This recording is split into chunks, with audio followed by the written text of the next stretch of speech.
आप सभी भाई बहनों का आध्यात्मिक ज्ञानात्मक चैनल की ब्रह्म मुहूर्त ज्ञान उपदेश कक्षा में एक बार फिर स्वागत है।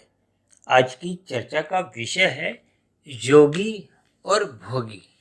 देखिए, योगी शब्द को तो हम सफेद रंग से ही सदा दिखाते हैं, क्योंकि योग का अभिप्राय आत्मा और परमात्मा की समुखता से लिया जाता है। जबकि दूसरी पंक्ति में हमने देखिए भोगी शब्द को एक मृत्यु की ओर एक शब्द हमने लिखा है।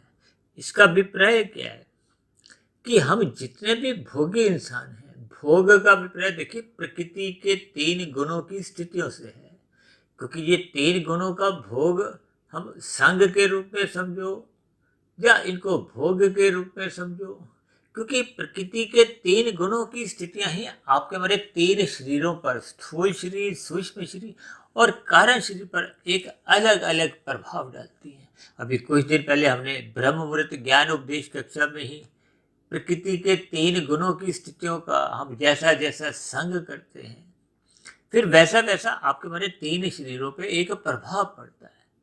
क्योंकि अक्सर हम अपनी चर्चाओं में ये 3 शरीरों की स्थितियों पर प्रतिदिन ही कुछ ना कुछ चर्चाएं करते हैं, क्योंकि भगवान श्री कृष्ण जी ने प्रकृति के 3 गुणों के ज्ञान को एक गूढ़तम ज्ञान कहा है। इन 3 गुणों का एक प्रभाव संग रंग का ये आपके मेरे 3 शरीरों पे पड़ता है। इन 3 शरीरों की स्थितियों को आपको हमें ज्ञान पूर्वक समझना होगा, क्योंकि मनुष्य योनि पाकर यदि हम अपने आपकी एक स्थिति में सुधार नहीं लाते, देखिए यहाँ सुधार लाने का अभिप्राय सत्व गुण से लिया जाता है।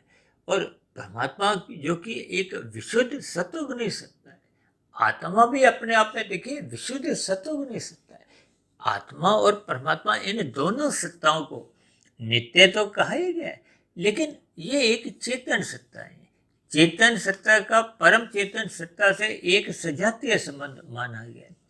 जबकि आपका हमारा ये जो स्थूल शरीर है, सूक्ष्म शरीर है और कारण शरीर भी है, ये अलग बात है कि देखिए सापेक्ष दृष्टिकोण से स्थूल शरीर से एक सूक्ष्म स्थिति एक सूक्ष्म शरीर की मानी गई है, फिर उससे सूक्ष्म स्थिति एक कारण शरीर की मानी गई है, और कारण शरीर का ही प्रभाव ये आपकी हमारी आत्मा पे पड़ता है। और आत्मा की जैसे जैसी स्थितियां होती हैं, फिर वैसा वैसा आपका हमारा परमात्मा से एक संबंध दिखाई देता है।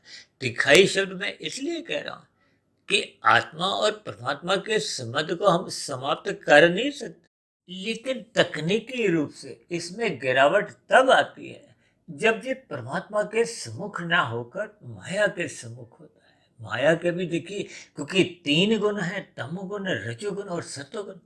इन 3 गुणों को सपेक्ष दृष्टिकोण से देखिए, तमोगुण से अच्छा गुण तो रजोगुण कहा गया है और रजोगुण से भी अच्छा गुण सत्वगुण कहा गया है।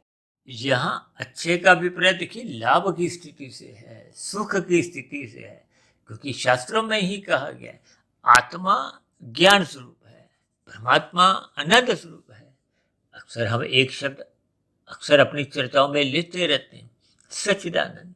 सच्चिदानंद शब्द परमात्मा के लिए कहा गया है, आत्मा के लिए सत्य चित्त कहा जाता है। जबकि ये जो माया है, ये माया को केवल सत्य कहा गया है, चेतन नहीं कहा गया। चेतन का अभिप्राय देखिए एक इच्छा शक्ति से लिया जाता है, जबकि माया जो कि अपने आप में देखिए चेतन नहीं है, तो इसका अभिप्राय क्या कि माया के 3 गुणों में अपनी कोई इच्छा नहीं होती। इच्छा का अभिप्राय देखिए जैसे भौतिक जंत्र आपके हमारे घरों में कितने ही रखे गए, उनमें अपने आप कोई इच्छा नहीं होती। देखिए घर में जैसे आपका हमारा डाइनिंग टेबल है, सोफा है, उनकी कोई इच्छा नहीं होती कि मेरे ऊपर आकर आप बैठो, आराम करो।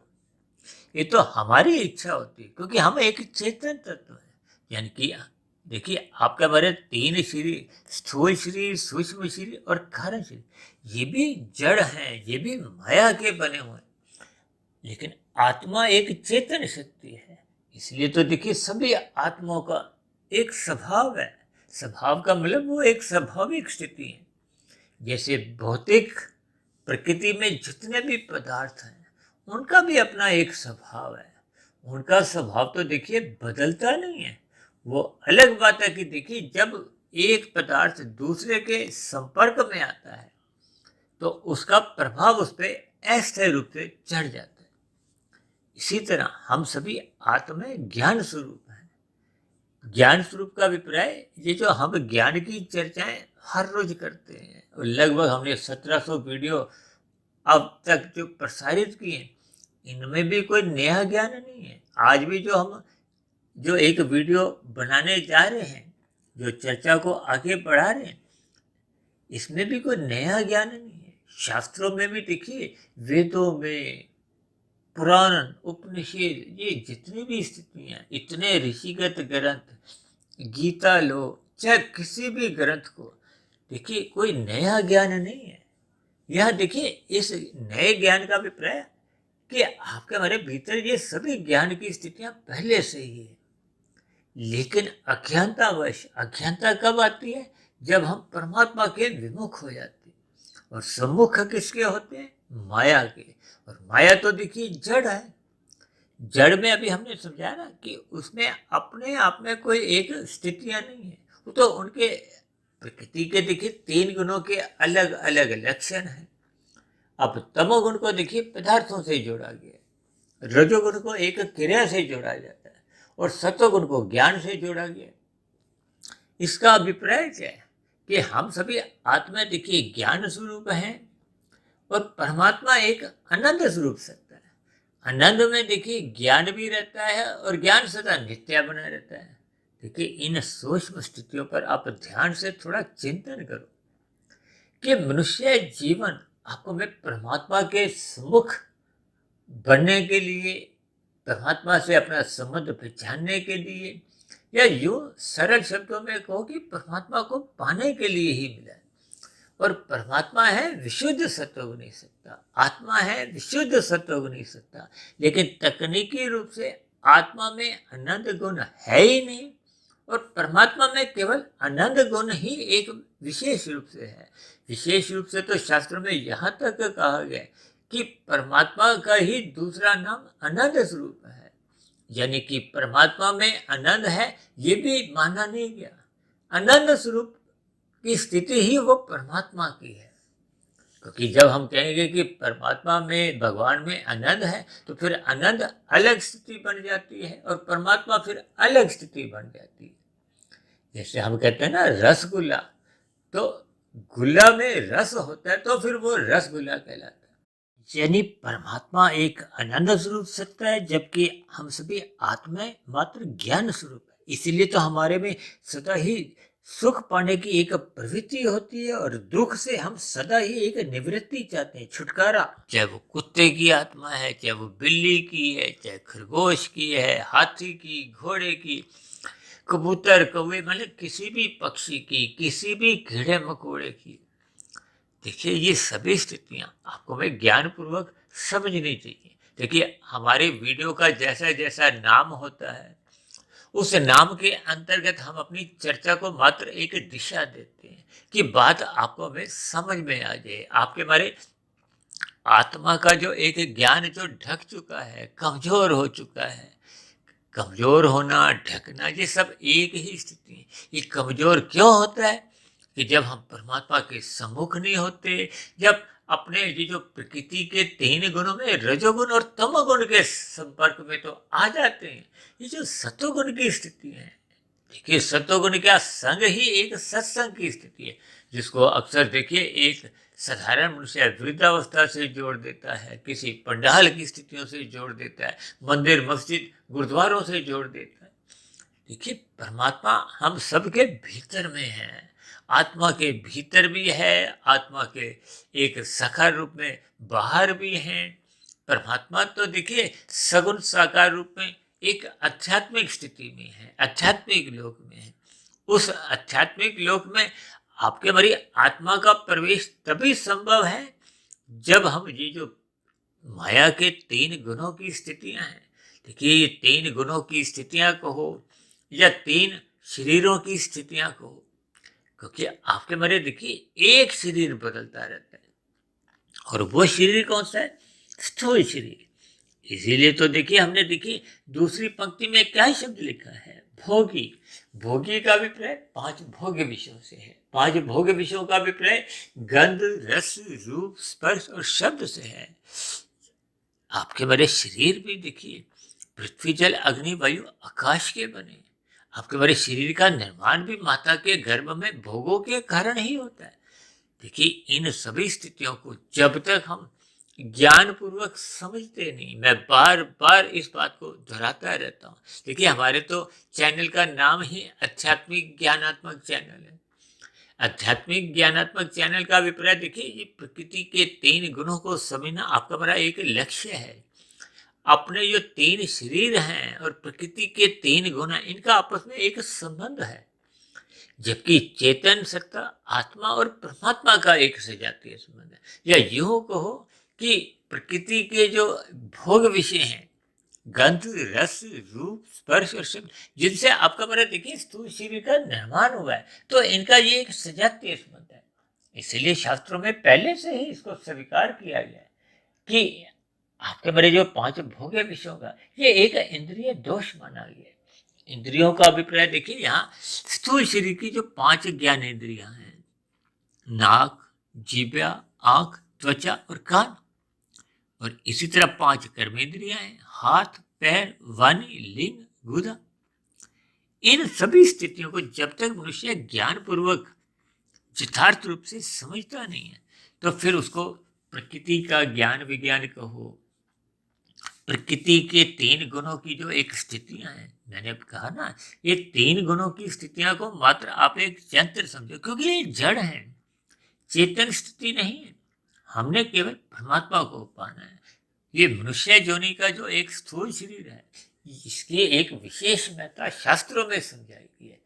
क्योंकि मनुष्य योनि को कर्म योनि भी कहा गया है और साधना योनि का एक विशेष अवसर कहा गया।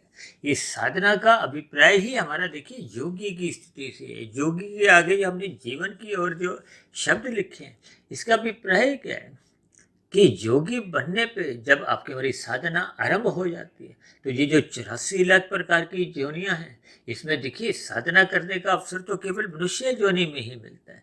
ऊपर की योनियां हो चाहे नीचे की योनियां हो, इनमें ये अवसर नहीं मिलता।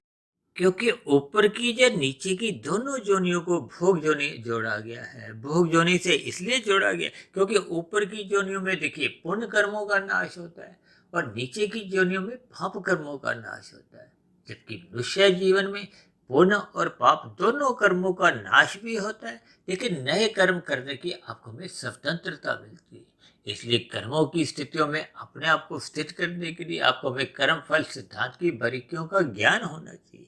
और ये ज्ञान होता है सत्संग करने से, शास्त्रों का स्वाध्याय करने से, गुरुओं की आज्ञा में रहते हुए अपनी दिनचर्या व्यवस्थित करने से। इसलिए तो हम बार बार कहते रहते हैं ब्रह्म मुहूर्त में उठो, ब्रह्म मुहूर्त में उठो, क्योंकि वो सत्वगुण का संग एक विशेष प्रकार का है। विशेष प्रकार का इसलिए क्योंकि ब्रह्म मुहूर्त की स्थिति में वो सत्वगुण एक शुद्धतम माना गया है। वो गुजरे हुए तमोगुण से और आने वाले रजोगुण से लगभग अप्रभावित होता है।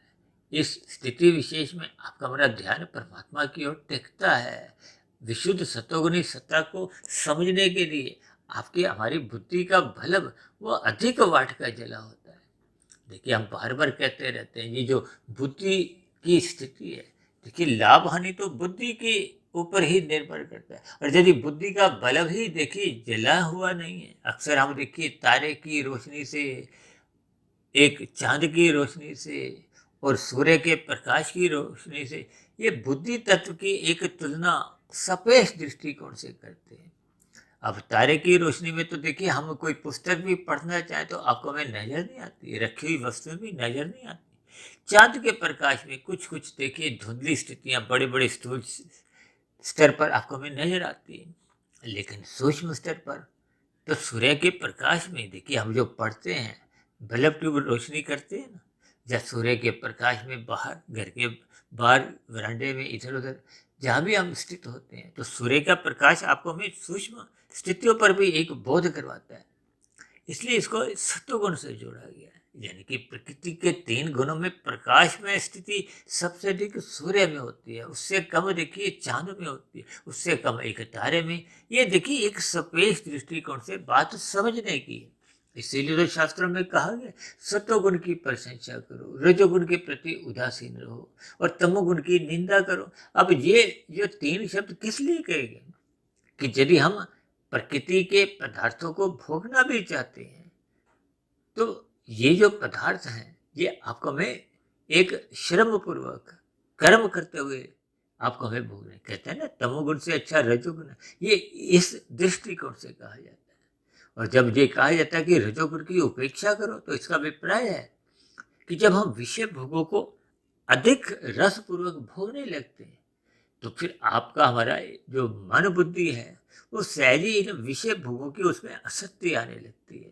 आसक्ति आने का अभिप्राय वो प्रमाद में आने लगती है। फिर प्रमाद में ये सात्विक वीडियो सुनने का कोई मन में रुचि नहीं रहती। परमात्मा की सुमुखता बनाए रखने में मनुष्य की रुचि फिर घटती जाती है। यानी कि फिर परमात्मा से उसकी विमुखता होने से ये जो आत्मा का प्रकाश है, ज्ञान है, ये कमजोर पड़ने लगता है। और कमजोर होते होते जब मनुष्य विषय भोगों को भोगते भोगते इतना अधिक व्यसनी हो जाता है कि मनुष्य उन विषय भोगों की आसक्ति को, इच्छा को पूर्ति के लिए पाप कर्म करने से भी हिचकता नहीं है, निषेध कर्म कर जाता है। इसीलिए तो कहा गया कि तमोगुण से अच्छा रजोगुण है। यानी कि हमने छीन के नहीं, मेहनत करके धर्मानुसार प्रकृति में जो एक कर्मफल व्यवस्था के अंतर्गत जो विधि विधान द्वारा आपको हमें कर्म करने की अनुमति दी गई है उसके अंतर्गत।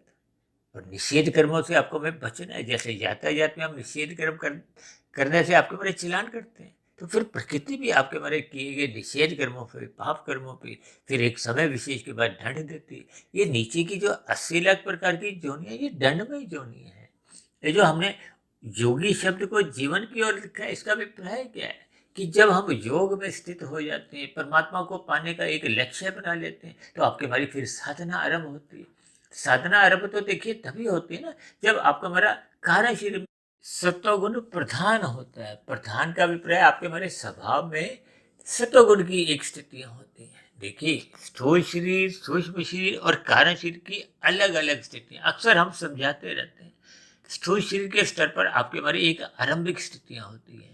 ये मन बुद्धि के स्तर पर जब वो एक रस बुद्धि बन जाती है और फिर कार्य शरीर में जाकर ये जो रस बुद्धि जब गहरे तल पे बन जाती है तो ये बुरी आदतों के संस्कार बन जाते हैं। ये राजसी और तामसी जैसे भी हम संस्कार बनाते हैं।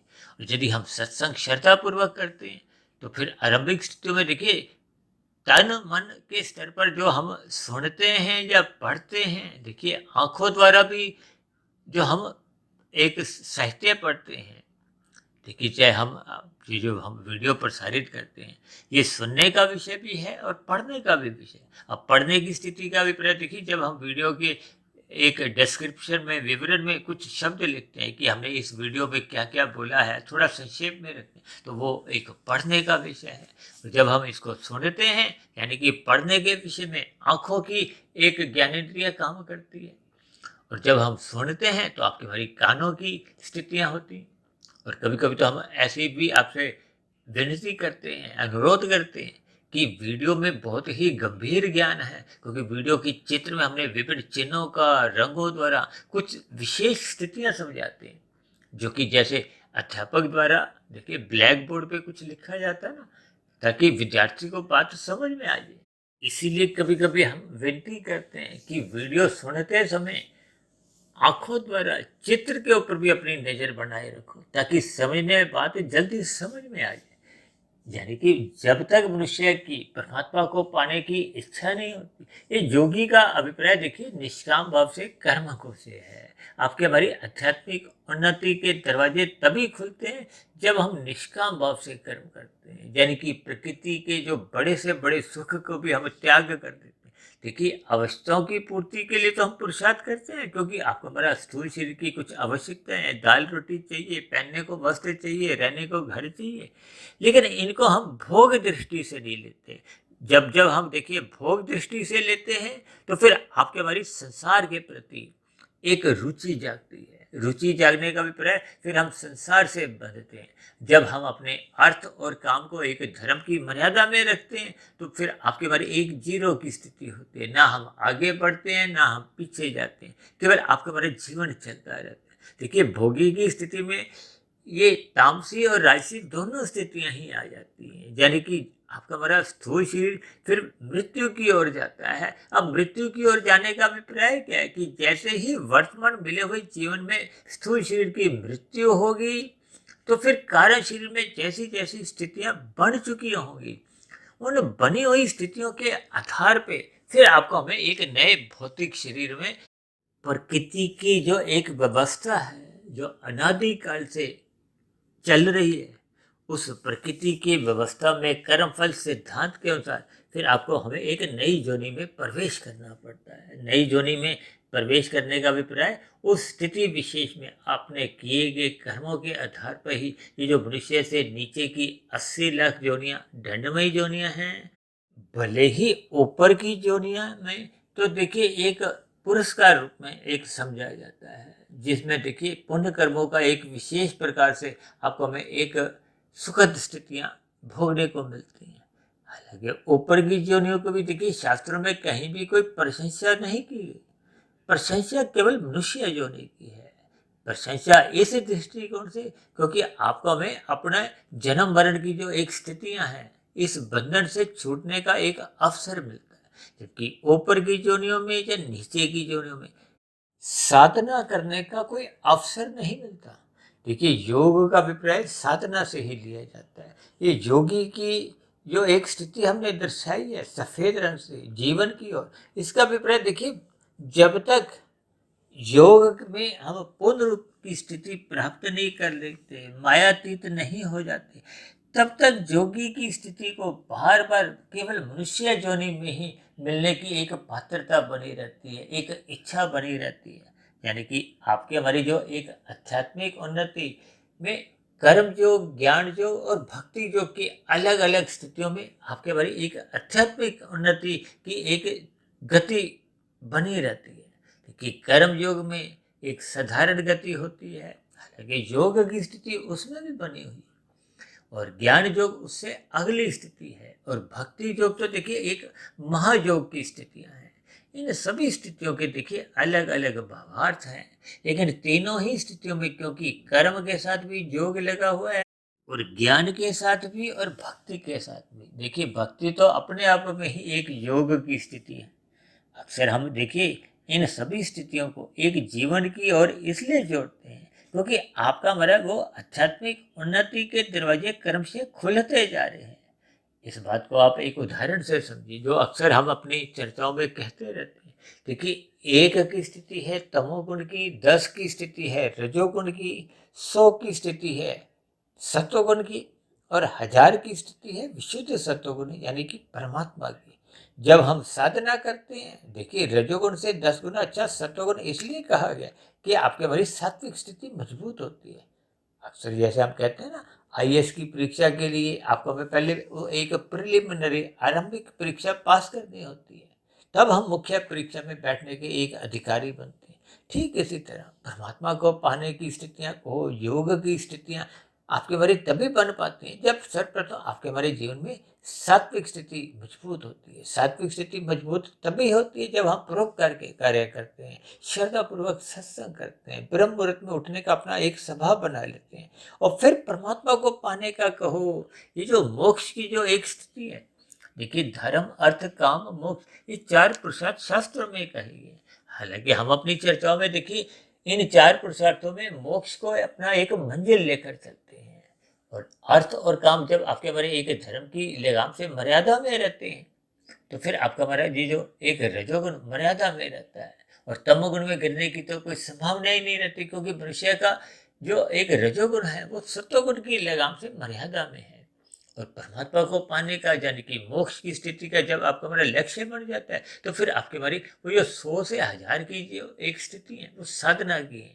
जैसे जैसे हम साधना पे आगे बढ़ते जाते हैं, अक्सर हम ये भी समझाते हैं कि देखिए 100 से 550 तक की जो एक स्थिति है उसमें आपको हमें विशेष प्रयास आपको हमें करना होता है, लेकिन जब 550 से आगे हम बढ़ जाते हैं, यानी कि हमारी जब एक साधना आगे परमात्मा की ओर अधिक गति से बढ़ चुकी होती है, तो फिर आपके मरे जैसे तराजू के पलड़े में जहाँ अधिक वजन होता है, वहाँ उसका एक झुकना सहज ही होता है।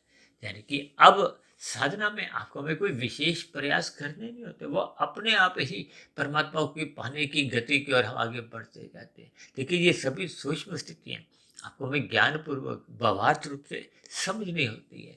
कभी कभी हम देखिए अंकों के घनत्व में अटक जाते हैं, शब्दों में भटक जाते हैं, तो फिर वो आपके बारे ज्ञान की एक अपंगता आरंभ हो जाती है। इसलिए मेरी आप सभी भाई बहनों से विनती है कि हमें शब्दों के अर्थ भी समझने हैं, और किस शब्द को हम किस भाव से कहते हैं उसके भावों को भी, उसके भावार्थ को भी समझते हुए अपनी आध्यात्मिक उन्नति को निरंतर बढ़ाते जाना है।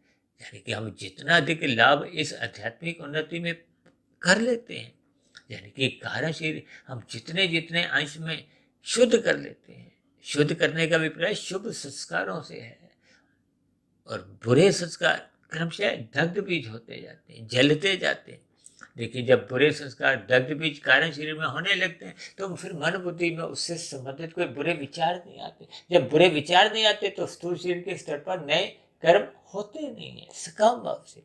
इन सभी स्थितियों पर आपको मैं चिंतन करते हुए अपनी आध्यात्मिक उन्नति को ही एक गति देनी है। यानी कि योग की स्थिति की ओर हमने जो जीवन की ओर शब्द लिखा है, ये इसलिए लिखा है कि ऐसे योगी का फिर बार बार केवल मनुष्य योनि का ही जन्म मिलता है, संस्कारी माता पिता मिलते हैं, फिर गुरुजनों का संग सहज ही मिलता है, ताकि उसकी साधना में कहीं भी किसी भी प्रकार की कोई रुकावट नहीं आए, वो साधना निरंतर अग्रसर होती जाए। यानी कि हम 500, 550, 600, 700, 800, 900, यानी कि हम 1000 की स्थिति को पहुंच मायातीत की स्थिति को हो। कारण शरीर में बुरे संस्कार जब पूर्ण रूप से दग्ध बीज हो जाते हैं, या यूं को कि कारण शरीर पूर्ण रूप से शुद्ध हो जाता है, तब ऐसी स्थिति विशेष में आत्मा पर किसी भी प्रकार का कोई भौतिक बंधन नहीं होता। भौतिक बंधन का अभिप्राय किसी भी प्रकार का कोई आवरण नहीं होता। देखिए तमोगुण के आवरण को मल कहा जाता है, रजोगुण के आवरण को